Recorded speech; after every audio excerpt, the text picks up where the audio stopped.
Vous l'avez vu dans le titre, aujourd'hui on va parler des free parties. Alors bien sûr, on va survoler les sujets, d'accord? Cette vidéo, elle sera surtout destinée aux gens qui connaissent pas le monde de la teuf. Comme ça va un peu leur expliquer ce que c'est dans les grandes lignes. Alors tout d'abord, on va commencer par les origines.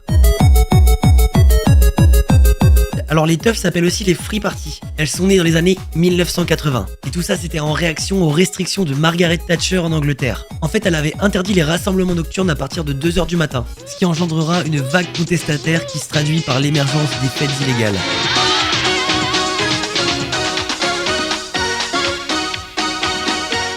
Et à tout cela s'ajoute un contexte socio-économique très compliqué. Parce que l'Angleterre, en fait, à ce moment-là, elle est en pleine crise industrielle. Et tous les entrepôts, les usines abandonnées, ça va servir de lieu de réunion pour toute la jeunesse d'Angleterre. À ce moment-là, qui va bientôt lancer le monde de la teuf. C'est la naissance des warehouse parties. En français, fêtes de hangar. Les entrepôts abandonnés, les usines désaffectées sont devenus des lieux de prédilection pour ces rassemblements underground aménagés de murs de son, donnant naissance aux premières teufs. Et à cette époque-là, le gouvernement britannique décide de justement sanctionner les gens qui décident de continuer de faire la fête. De 6 mois de prison et 20 000 livres d'amende. L'usage du terme free party plutôt que du terme rave party, que vous avez sûrement dû déjà entendre autour de vous, est attribué au Spiral Tribe, un des collectifs anglais réputés pour avoir fait connaître le monde de la free party à travers toute l'Europe.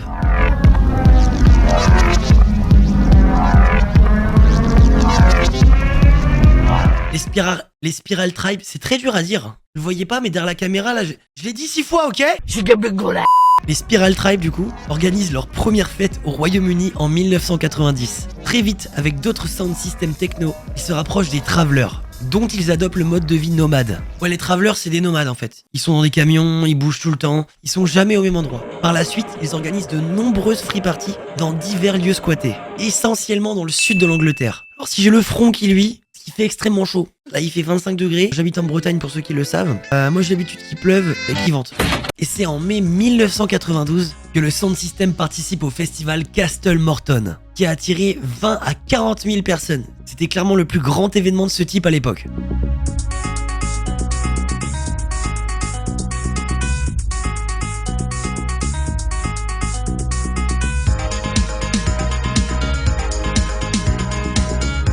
Mais malheureusement, à la fin du festival, les membres de Spiral Tribe sont arrêtés et inculpés, accusés de conspiration en vue de créer un trouble de l'ordre public. Le procès qui a eu lieu en 1994 est l'un des plus longs et plus coûteux de l'histoire britannique, s'étendant sur près de 4 mois. À l'issue du procès, tous les accusés sont acquittés. Les Spiral et le mouvement Free Party sont alors largement médiatisés. Et le groupe part en France et en Europe partager leur nouvelle vision de la fête. Et ces fêtes illégales se sont rapidement répandues. En France, la première Free Party, c'était le Technival. C'était organisé en 1993 pour la première fois, près de Beauvais, et le plus grand Technival a quand même réuni 30 000 personnes. Et c'était 30 000 personnes en 3 jours.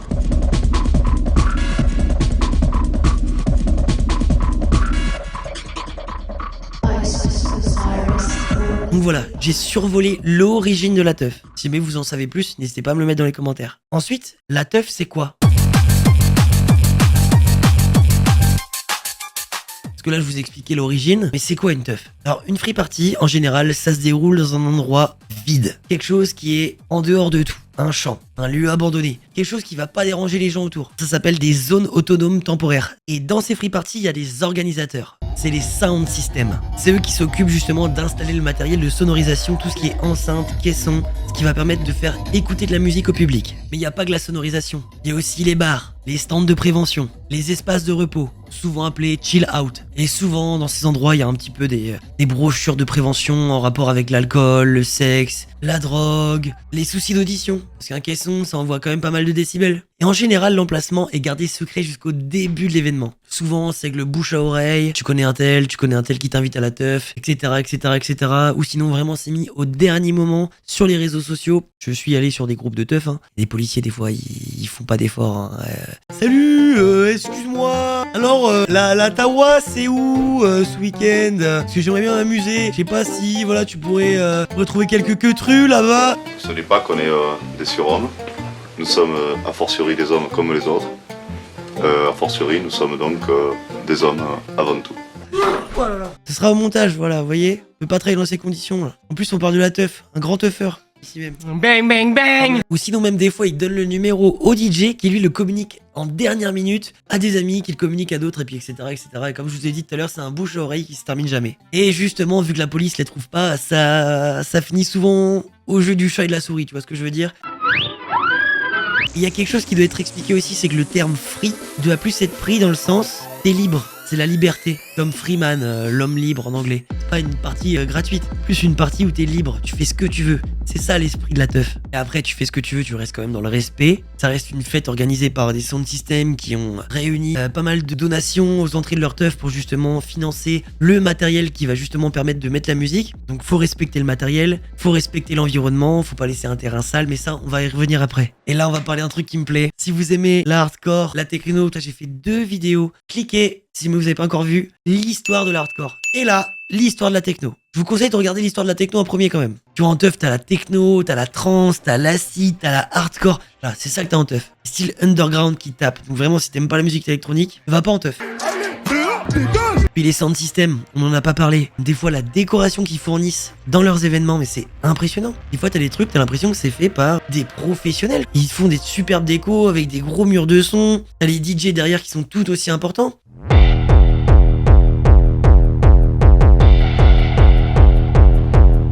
Des grandes têtes qui ont été connues en teuf. Dernièrement, Ista, elle a commencé en teuf. Et aujourd'hui, là, il y a quelques mois, elle a fait la main stage de Master of Hardcore, les amis.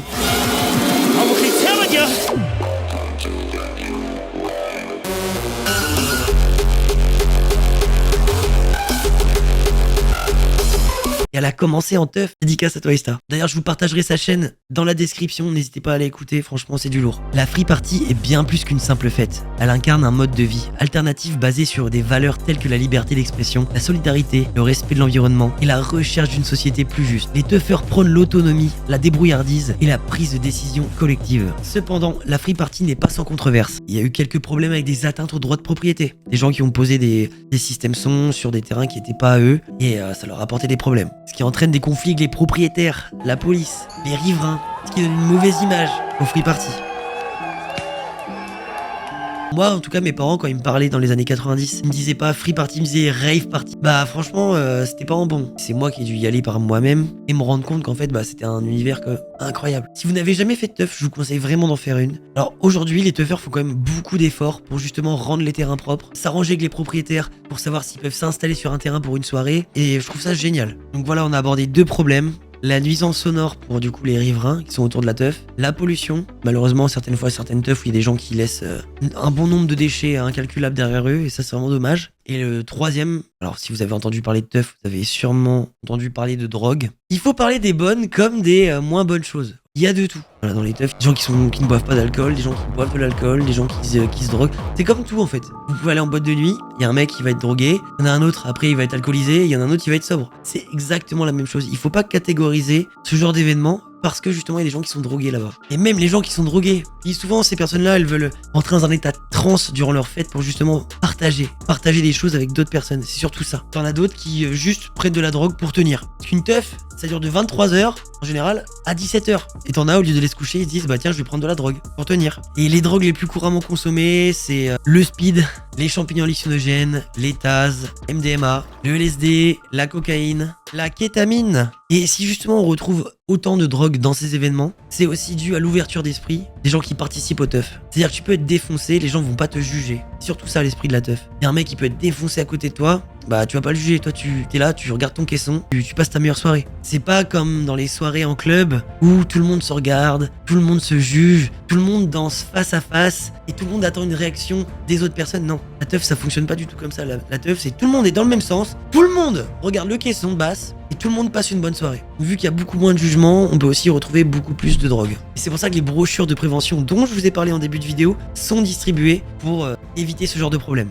Parce qu'il y a des gens qui savent consommer la drogue sûrement, et t'en as d'autres, des fois, il y a des problèmes qui peuvent arriver, comme par exemple des overdoses. Ça peut toujours arriver malheureusement. Et ces brochures, elles sont distribuées par des associations de teufeurs, voire même des associations que vous connaissez, du style Médecins du Monde ou encore la Croix-Rouge. Malgré ces controverses, la Free Party continue de prospérer et de rassembler une communauté passionnée. Elle représente une forme de résistance culturelle et un espace de liberté où l'expression individuelle est valorisée. La Free Party est un phénomène complexe et difficile à définir, mais il incarne une culture de fête libre et engagée qui continue d'influencer la scène musicale et sociale en France. Donc voilà les amis, la vidéo est terminée. J'ai vraiment survolé le sujet, donc si jamais vous avez des choses à dire en plus, n'hésitez pas à le dire dans les commentaires. C'est-à-dire si par exemple vous avez envie de parler d'un certain DJ que vous kiffez, qui a été connu en teuf, partagez dans les commentaires. Si par exemple à l'origine des teufs, vous avez quelques informations à me donner en plus, n'hésitez pas à le mettre, ça m'intéresse. Et je pense que ça intéressera aussi les gens qui regardent cette vidéo. Sur ce, je vous souhaite tous une très bonne journée ou une très bonne soirée par rapport à l'heure à laquelle vous regardez cette vidéo. C'était Monsieur Redo, le streamer le plus barré du Twitch Game. À la prochaine et abonne-toi.